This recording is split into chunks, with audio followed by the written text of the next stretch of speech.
رو کہ علم کا بے کنار بحر حضرت عبداللہ بن عباس حضرت زید بن ثابت کی تنظیماً سواری کی لگام پکڑے۔ السلام علیکم، میرا نام علی وارث اور یہ میرا چینل علی وارث 786 آفیشیل۔ اس میں ہم آج آپ کو حضرت زید بن ثابت رضی اللہ تعالیٰ عنہ کی حیات مبارکہ کے بارے میں بتائیں گے۔ ان کی حیات زندگی کیسی تھی، حیات طرز کیسا، حیات صحابہ کیسا تھا۔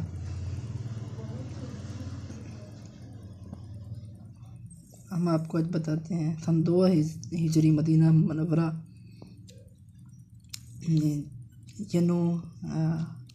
مجاہدین غزوہ بدر کی تیاری میں ہمہ مصروف تھے۔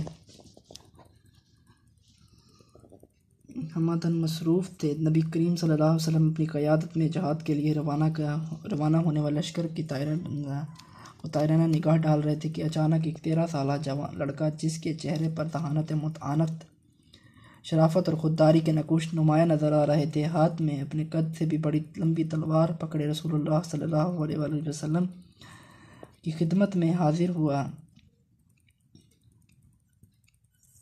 اور عرض کیا، یا رسول اللہ، میں آپ پر قربان جاؤں، مجھے اپنے ساتھ لے لیجئے تاکہ میں آپ کے جھنڈے تلے جہاد کی سعادت حاصل کر سکوں۔ رسول اللہ صلی اللہ علیہ وسلم نے اسے خوشی اور تعجب سے دیکھا اور اس کے کندھے پر محبت اور شفقت بھرے انداز سے تھپکی دی۔ اس سے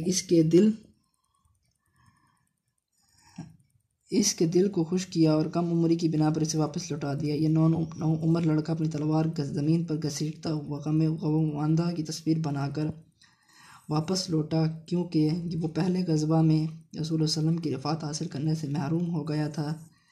اس کے پیچھے اس کی والدہ محترمہ نواز بنت مالک غم آندہ سے نڈال واپس لوٹی، کیونکہ اس کے دل کی تمنا تھی کہ میرا لخت جگر رسول اللہ صلی اللہ علیہ وسلم کے جھنڈے تلے مجاہدین کے شانہ بشانہ داد شجاعت دے، یہ منظر دیکھ کر تاکہ اس کو آنکھوں کو ٹھنڈک نصیب ہو۔ جب رسول اللہ صلی اللہ علیہ وسلم نے اس ہونہار لڑکے زید بن ثابت سے کچھ صورتیں سنی تو الفاظ کی عمدہ درست ادائیگی اور خندہ پیشانی شیریں کلامی سے آپ صلی اللہ علیہ وسلم بہت متاثر ہوئے۔ اس کے ہونٹوں پر قرآنی کلمات اس طرح چمکتے تھے کہ جس طرح آسمان پر تارے چمکتے ہیں۔ اس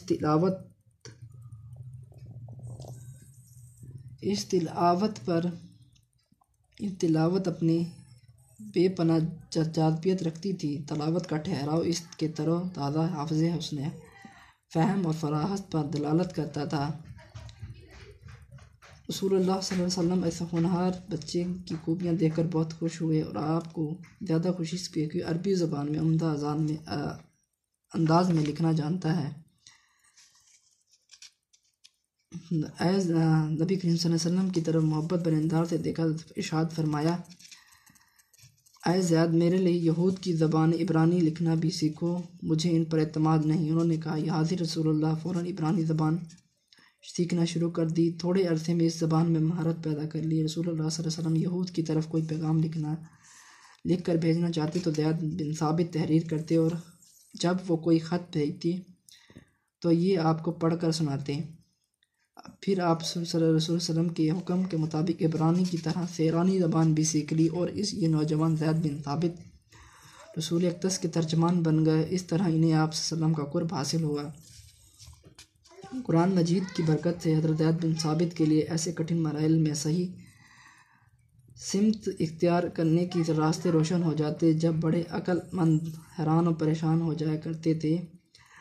سقیفہ بنو سعدہ میں جب رسول اللہ صلی اللہ علیہ وسلم کی خلافت میں اختلافات پیدا ہو گیا، مہاجرین نے کہا، رسول کریم صلی اللہ علیہ وسلم کی خلافت کا حق ہمارا ہے، تو انصار میں چند ایک نے کہا، خلافت کے حقدار ہم ہیں، اور بعض انصار کہنے لگے، ایک خلیفہ ہم میں سے ہو، ایک مہاجرین میں سے، کیونکہ رسول صلی اللہ علیہ وسلم اقدس جب کبھی کسی علاقے میں مہاجرین سے اپنا کوئی نمائندہ بنا کر بھیجتے تو اس کے تعاون کے لیے ایک انصاری کو ساتھ ملا دیا کرتے تھے۔ قریب تھا کہ یہ فتنہ سنگین صورتحال اختیار کر جاتا، حالانکہ اللہ کے نبی صلی اللہ علیہ وسلم کفن میں ملبوس ان کے سامنے تھے، ابھی اپنے جسد اطہر کو دفن نہیں کیا تھا۔ آپ کے جسد اطہر کو دفن نہیں کیا گیا تھا، ایسے نازک ترین موقع پر ضروری تھا کہ قرآن مجید کی برکت سے کوئی ایسی اچھوتی اور حیرت انگیز بات سامنے آئے جس سے یہ فتنہ فوری طور پر دب جائے۔ یہ بات حضرت زید بن ثابت انصاری کی زبان مبارک سے نکلی جب انہوں نے اپنی قوم کی طرف دیکھتے ہوئے ارشاد فرمایا، خاندان انصار رسول اکرم صلی اللہ علیہ وسلم مہاجرین میں سے تھے، آپ کا خلیفہ بھی مہاجر ہوگا۔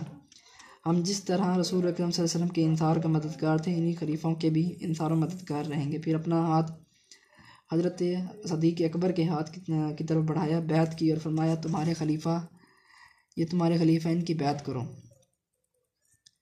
حضرت زید بن ثابت قرآن مجید کی برکت اور طویل زمانہ رسول صلی اللہ علیہ وسلم کی صحبت کی بنا پر مسلمانوں کے لیے مینارہ نور، ان کے ہادی و مرشد بن گئے۔ خلاف عام مشکل ترین مسائل کا حل کرنے کے لیے ان سے مشورہ لیتے۔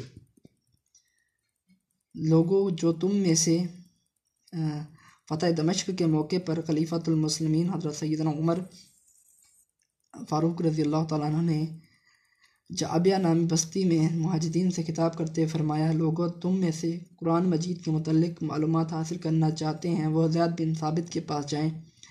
جو تم میں سے کوئی فقہی مسئلہ پوچھنا چاہتے ہیں وہ معاذ بن جبل کے طرف رجوع کریں۔ جس کسی کو مال چاہیے وہ میرے پاس آئے، کیونکہ مجھے مسلمانوں کے مال کی نگرانی اور اس کی تقسیم کا اختیار دیا گیا ہے۔ صحابہ کرام رضی اللہ تعالیٰ عنہم اجمعین تابعین ذی وقار میں سے علم حاصل کرنے والوں نے حضرت زید بن ثابت کے صحیح معنوں میں قدر پہچانی، علمی مرتبہ و فضل و شرف کی بنا پر ان کی تعظیم بجا لائے۔ وہ حیرت انگیز منظر کا مشاہدہ کرو کہ علم کا بے کنار بحر حضرت عبداللہ بن عباس حضرت زید بن ثابت کی تنظیماً سواری کی لگام پکڑے کھڑے ہیں۔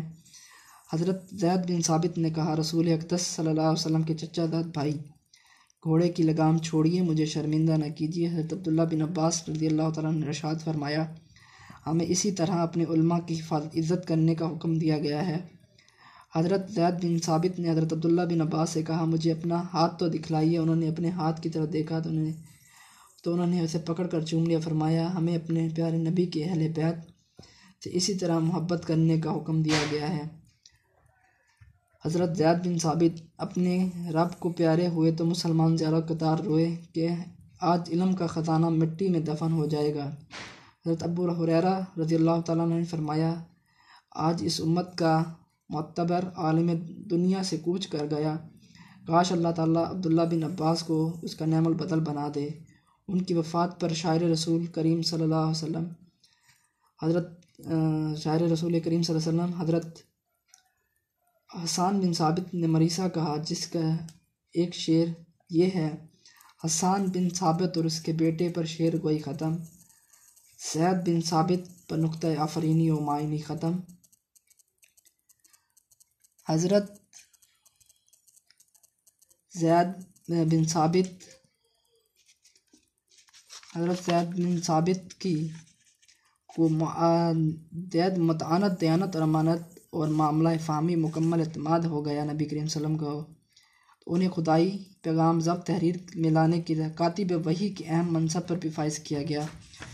حضرت زید بن ثابت نے قرآن مجید کی کوئی آیت آپ کے قلب مبارک پر نازل ہوتی تو حضرت زید کو بلاتے اور اسے لکھنے کا حکم دیتے اور اسے لکھ دیتے۔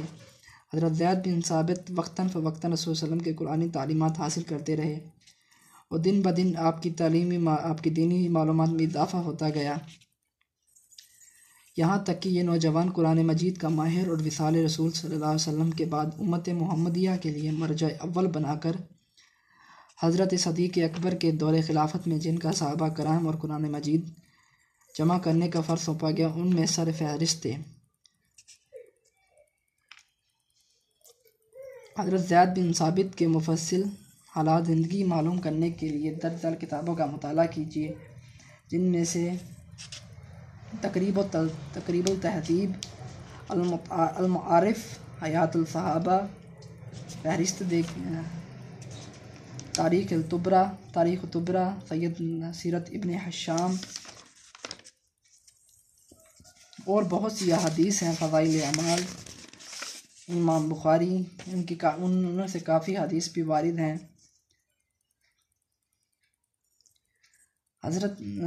یہ تھا جی مختصر قصہ حضرت زید بن ثابت کا۔ تو ہماری اس طرح کی ویڈیو کو دیکھنے کے لیے ہمارے چینل کو زیادہ سے زیادہ سبسکرائب کریں، شیئر کیجیے اور بیل آئیکن کو دبانا نہ بھولیے گا۔